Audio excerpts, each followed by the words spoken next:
Ulaji usiofaa inamaanisha kwamba unakula vyakula ambavyo havina faida sana mwilini mwako.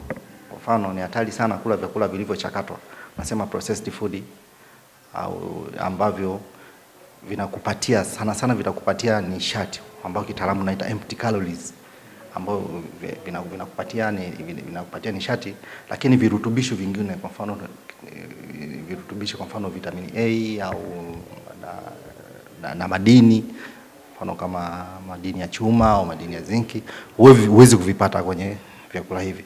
Kwa hiyo unajikuta unakula vyakula ambavyo havina tija.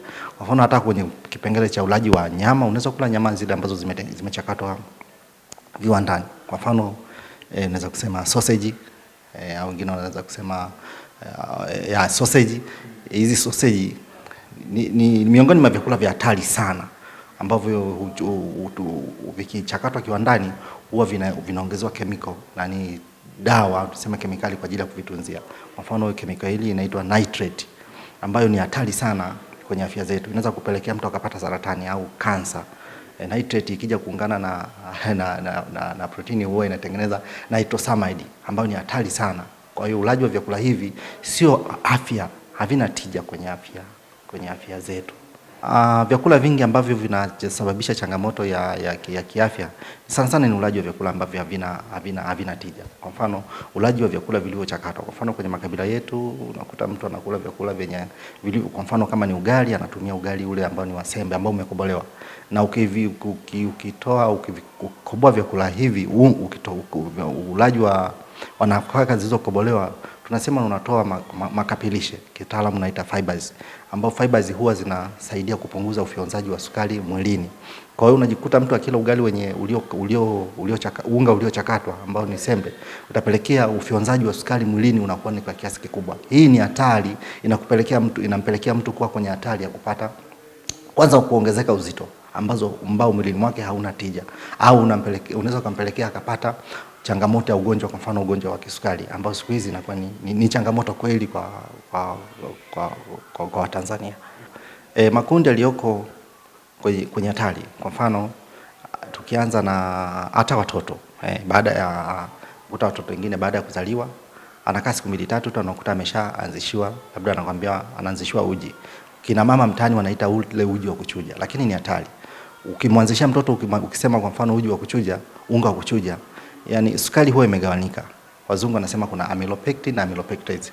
Hii ni sukari, kuna sukari ambayo unayeyuka kwenye maji baridi. Ukiweka maji baridi, sukari huwa inatoka, ambayo ni kama 20%. Alafu 80% iliyobaki inahitaji maji moto ili iweze kuyeyuka. Kwa hiyo unakuta watoto hawa na wenyewe wanakuwa kwenye hatari, kwa sababu wanaanzishiwa chakula mapema. Kwa hiyo wanaweza kujikuta wanapata matatizo changamoto ya utapiamlo.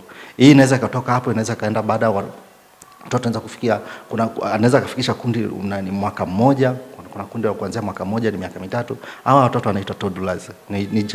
Hawa watoto na wenyewe wako kwenye hatari ya kupata changamoto ya lishe duni.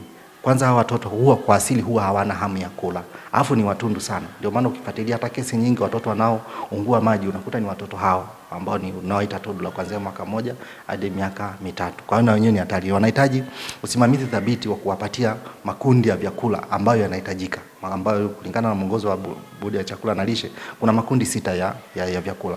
Kwa hiyo na ukimpatia makundi haya ya vyakula, mtoto atakuwa na afya njema. Bila kusahau, wanasema idadi ya milo kwa siku lazima ufikirie. Lazima uongeze mila ya chakula kwa watoto hao.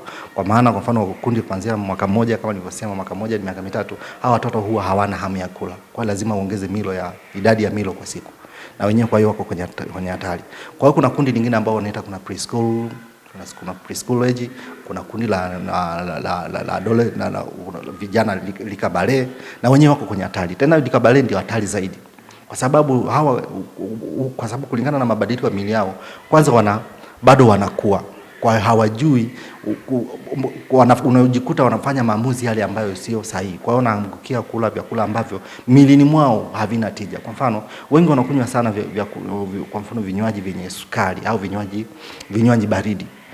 Kwa mfano kama energy, unaweza kukuta wanakunywa soda, au wanajiambukia vyakula tumbukizwa kwenye mafuta. Kwa mfano kama ni chipsi, kama ni nyama zile za kutumbukiza, au wanakula vyakula ambavyo havina tija sana. Kulingana na bado wanakuwa, bado wanahitaji vyakula vyenye nishati viweze kuwasaidia. Kwa hiyo na wenyewe wako kwenye hatari. Na hii inaweza kaenda kutoka ile kundi la adolescence, inaweza kwenda kwenye kuna kundi lingine, kuna kundi la umri wa useme early adulthood. Kwa hiyo unaweza kukuta na wenyewe wako kwenye hatari. Kwa kiujumla makundi yote ya ukuaji wa binadamu kutoka tangia alipo mimba ilipotungwa tumboni hadi kabla ya kufariki, inamaanisha uzee, wote wapo kwenye hatari ya kupata changamoto ya upungufu. Magonjwa ambayo yaliyoongezeka kutokana na mfumo wa ulaji, kuna unasema mfano kitaalamu naita non-communicable disease, ni magonjwa ambayo sio kuambukiza. Kwa mfano kuna magonjwa ya kisukari, magonjwa ya shinikizo la damu, kuna magonjwa kwa mfano kwenye magonjwa ya mfumo wa moyo, magonjwa kwa mfano saratani. Haya ni magonjwa ambayo yanachangiwa pakubwa na mtindo wa ulaji wa vyakula. Ulaji usiofaa ni hatari sana. Kwa mfano unakuta mtu anakula chakula, kwa mfano kitaalamu kuna waga tunaita food fallacy, unakuwa na taarifa za uongo kuhusiana na chakula. Unakuta mtu kwenye jamii, yani akila chakula fulani anajiona amefanikiwa sana, au kula chakula fulani wanajiona kama amefeli sana, yani hajafanikiwa kwenye maisha. Kwa hiyo inakuwa ni changamoto. Kwa hiyo magonjwa haya nimeshuhudia. Kwa mfano unakuta mtu ana tatizo la kisukari, na kisukari ni changamoto. Unakuta mtu inaweza kupelekea mpaka anakuwa na vidonda, inakuwa ni changamoto kweli. Au unakuta mtu mwingine ana tatizo la shinikizo la damu, unaweza kukuta mwingine ana saratani au kansa. Kwa mfano kuna wengine hata wanatumia mazao ya tumbaku.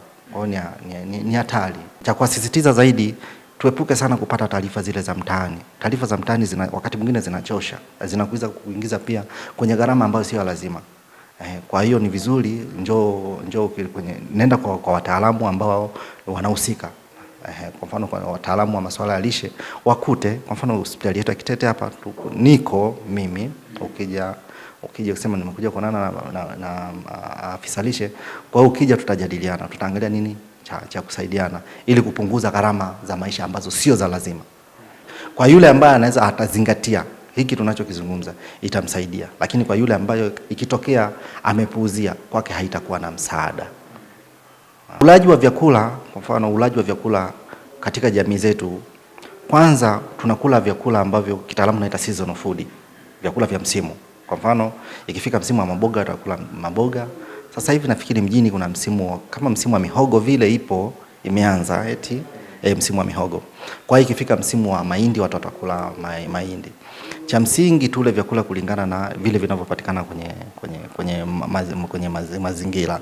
Hii itawasaidia watakuwa na afya bora kwa kuzingatia zile taratibu za ulaji wa vyakula kutoka makundi yote 6 ya vyakula.